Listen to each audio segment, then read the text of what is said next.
Salah satu penyebab banyaknya korban dalam kebakaran di gedung Teradron Kemayoran adalah karena tidak adanya pintu darurat dalam gedung. Lalu seperti apa seharusnya tata ruang yang baik untuk keselamatan sebuah gedung? Kita sudah terhubung dengan pakar keselamatan kerja Profesor Zulkifli Juanaidi. Selamat malam Prof. Zulkifli, terima kasih atas waktunya. Selamat malam, Mbak Ayu. Baik, Prof, kalau kita melihat kondisi yang terjadi di gedung Teradron begitu ya, hanya ada satu pintu keluar. Dengan kata lain tidak ada jalur evakuasi, tidak ada pintu darurat. Jadi ketika ada api di lantai satu, semua karyawan berhamburan ke lantai atas dan kemudian sulit untuk mengevakuasi diri sendiri.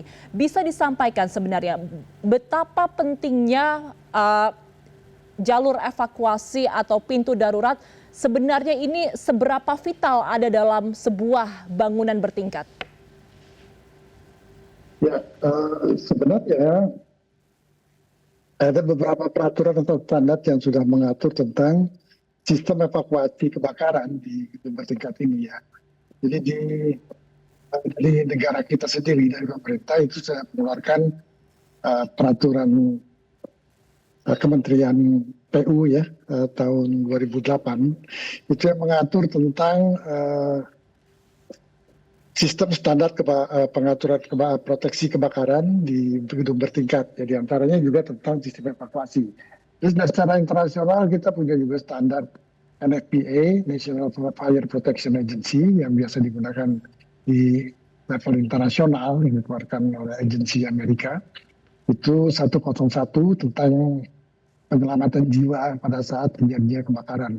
Nah, untuk kasus yang terjadi di Kemayoran ini, di Teradron ini, kalau itu pintu evakuasinya cuma satu, dan kita lihat dari sisi natural proses ya dari kebakaran itu kan memang dari bawah ke atas ya. Jadi adalah ketika terjadi di lantai satu, semua lari ke atas, dan nantinya di atas itu ada beberapa sistem evakuasi yang mesti diperhatikan.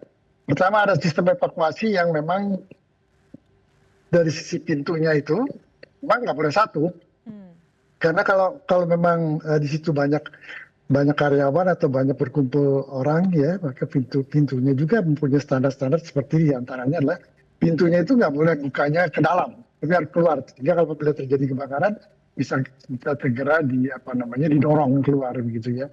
Kemudian bahan-bahan pintunya juga bukan terdiri dari bahan pintu yang sudah terbakar, khusus untuk pintu evakuasi ini.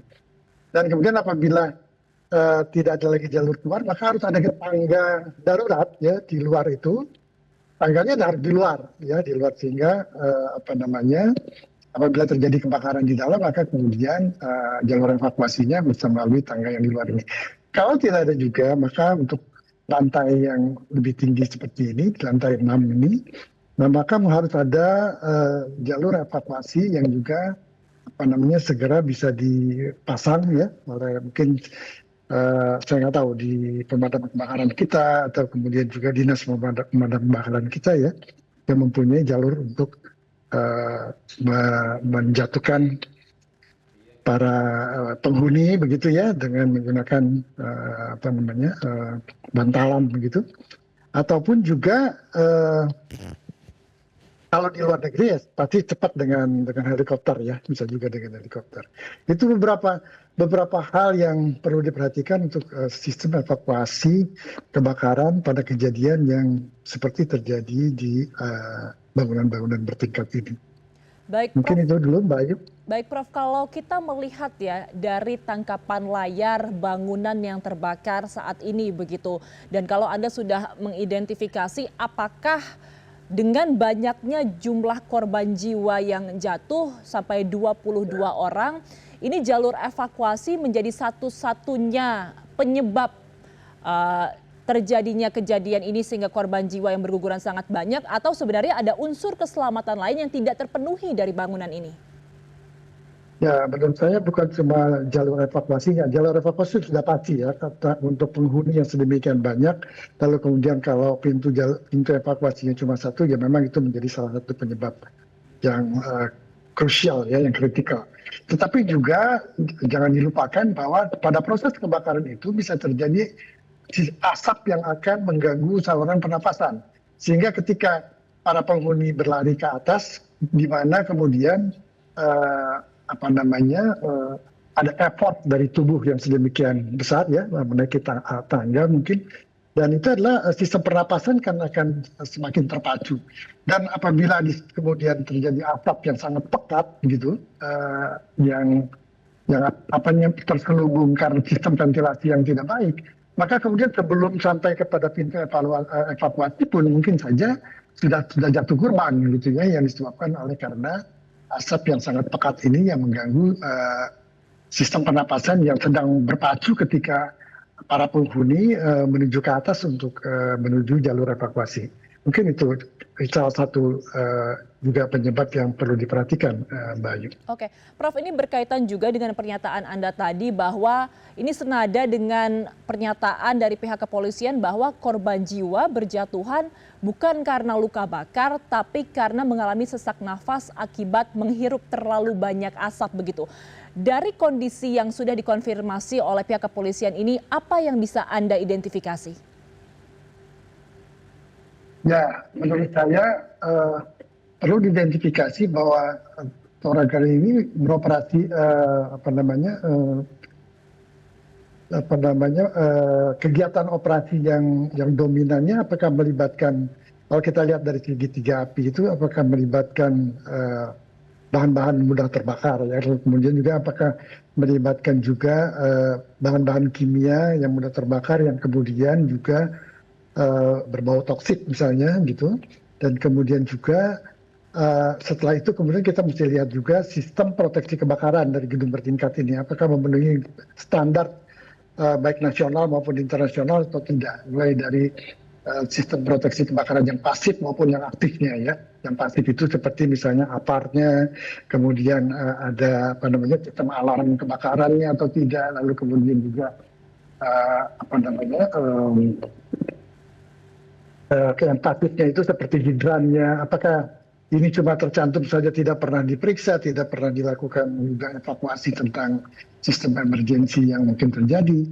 Dan juga jangan lupa seringkali di bangunan bertingkat ini yang menyebabkan kebakaran juga terjadinya sistem short circuit ya, artinya terjadi korsleting listrik misalnya ya, karena mungkin sistem instalasi listriknya yang tidak pernah di-maintain ataupun dirawat dengan baik gitu.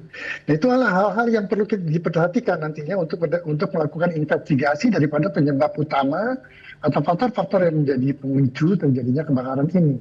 Itu baik. Prof, apakah Anda bisa gambarkan kepada kami, menurut penilaian Anda, bagaimana pemenuhan standar keamanan dari gedung bertingkat di Jakarta? Mestinya memang kalau menurut saya di DKI pernah dilakukan risk mapping tentang area-area yang rawan kebakaran. Yang pertama adalah area-area industri ya, area industri yang berdekatan dengan pemukiman penduduk. Kemudian juga sistem jenis-jenis kegiatan yang banyak orang berkumpul, dan kemudian juga dengan sistem instalasi kebakaran yang jarang sekali dilakukan pemeriksaannya ya, seperti misalnya mal, lalu kemudian juga sekolah-sekolah, pasar dan yang lain-lainnya. Dan juga tentang industri-industri yang memang menggunakan bahan-bahan kimia ataupun juga bahan-bahan mudah terbakar. Ini yang mestinya kemudian risk mapping ini selalu diupdate secara berkala gitu ya. Sehingga risk mapping ini akan sangat mempengaruhi nantinya kecepatan penanggulangan kalau terjadi kejadian fire emergency yang terjadi seperti ini. Oke. Nah sehingga kalau saya nggak salah juga jangan sampai terjadi keterlambatan penanganannya gitu. Oke, baik Prof, terakhir, apakah ada rekomendasi kebijakan Anda untuk keselamatan kerja di Indonesia ini, terutama di Jakarta kalau melihat kasus ini? Karena kita tahu bahwa kebakaran dalam sebuah gedung bukan pertama kali terjadi dan selalu banyak korban jiwa yang berguguran akibat peristiwa serupa. Ya, Kalau menurut saya memang sudah waktunya enforcement. Jadi begini, eh, di dalam keselamatan kerja itu ada prinsip yang disebut sebagai 4E ya. E pertama itulah engineering. Jadi sistem prasarana, infrastruktur dan instalasi daripada gedung-gedung bertingkat ini yang perlu dilihat dilakukan risk mapping tentang kondisi resiko kebakarannya ya. Jadi gimana terjadinya. Kemudian yang kedua adalah eh, education. Education adalah kepada para penghuni dan juga kepada para pengelola gedung bertingkat ini. Kemudian yang ketiga itu adalah enforcement dengan kebijakan-kebijakan yang harus di-enforce. Karena kalau nggak nanti nggak akan terjadi perawatan dan maintenance yang baik tentang ini.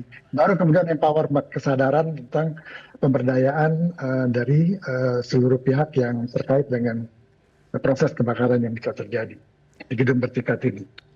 Harus ada evaluasi besar-besaran agar peristiwa serupa tidak terjadi, baik itu dari pihak perusahaan, pemerintah, dan juga dari masyarakat juga harus mengetahui apa yang harus dilakukan ketika peristiwa kebakaran ini terjadi di gedung bertingkat. Terima kasih telah membagi informasi bersama kami, Prof. Zulkifli Junaidi, pakar keselamatan kerja Universitas Indonesia. Selamat malam, Prof.